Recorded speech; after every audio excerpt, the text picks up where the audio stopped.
সরকারি চাকরিতে অযৌক্তিক ও বৈষম্যমূলক কোটা বাতিল করে পদ্ধতি সংস্কারের দাবিতে ঢাকা আরিচা মহাসড়ক অবরোধ করেছেন জাহাঙ্গীরনগর বিশ্ববিদ্যালয়ের শিক্ষার্থীরা। এতে সড়কের উভয় লেনে দীর্ঘ যানজটের সৃষ্টি হয়েছে।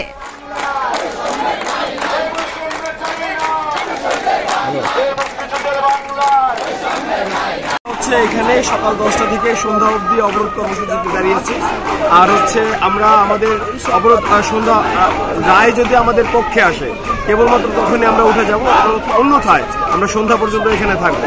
আর আমাদের দাবি একটাই, সেটি সকল গ্রেডে যত অযৌক্তিক কোটা আছে সেগুলো বিলুপ্ত করতে হবে এবং যৌক্তিক কোটার মধ্যে অনগ্রসর, প্রতিবন্ধী, নারী অথবা মুক্তিযোদ্ধার সন্তান পর্যন্ত কোটা রাখতে পারে এবং সেটা সর্বোচ্চ 5% হতে পারে, এর বাইরে কোনো কোটা থাকবে না।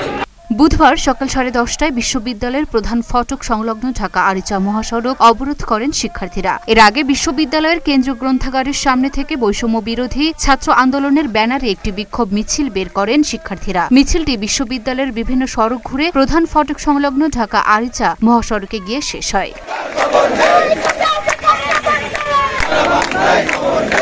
এ সময় শিক্ষার্থীদের সারা বাংলায় খবর দে, কোটা প্রথার কবর দে, 18-র হাতিয়ার গর্জে উঠুক আরেকবার, জেগেছে রে জেগেছে, ছাত্র সমাজ জেগেছে, কোটা না মেধা মেধা মেধা ইত্যাদি স্লোগান দিতে দেখা যায়।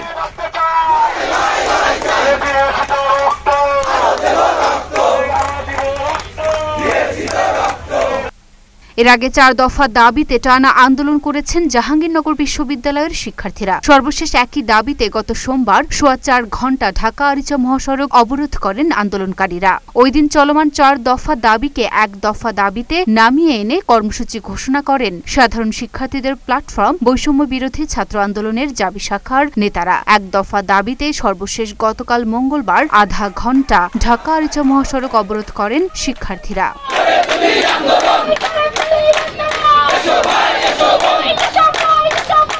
Luna Afroz Nipa, Dhaka post.